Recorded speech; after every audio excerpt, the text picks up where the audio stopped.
2-3 दिवसापासून जे पेपरमध्ये व सोशल मीडियाच्या माध्यमातून माझ्यावर जे पशु संरक्षण कायदा अंतर्गत जो कथित गुन्हा दाखल झालेला आहे, त्या कथित गुन्ह्याचा मी आज खुलासा द्यायला तुमच्या समोर आलेलो हो.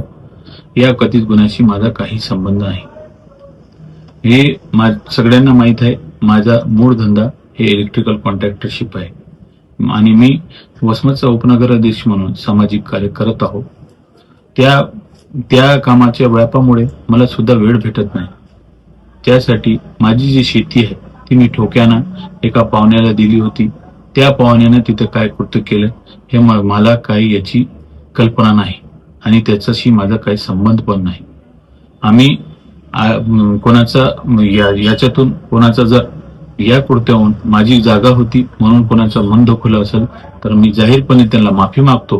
परंतु मी 2-2 वेळेस तुम्हाला सांगतो, या गुन्ह्याशी माझा काही संबंध नाही. तरीही जेव्हा मला माहीत झालं हे गुन्हा दाखल झाला, मी स्वतःहून माझे जे कागदपत्र होते ते आणून पोलीस स्टेशनमध्ये गेलो. पोलीस स्टेशनला सगळे पेपर सादर केले. जे ठोक्याचा बॉन्ड होता ते बॉन्ड सुद्धा मी पोलीस स्टेशनला सादर केलेले आहे. सदरील जे कोणी याच्यात गुन्हेगार असतील त्याला कठोरचे कठोर शिक्षा व्हावी या मताचा मी आहे. कोणाची धार्मिक भावना दुखवण्याचा आमचा कधी उद्देश नव्हता.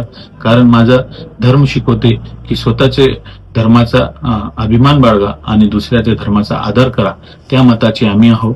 याच्या पुढेही जेव्हा केव्हा मला पोलीस प्रशासन बोलवतील, मला या प्रकरणामध्ये मी सहकार्य करायला तयार आहोत. जय हिंद, जय महाराष्ट्र.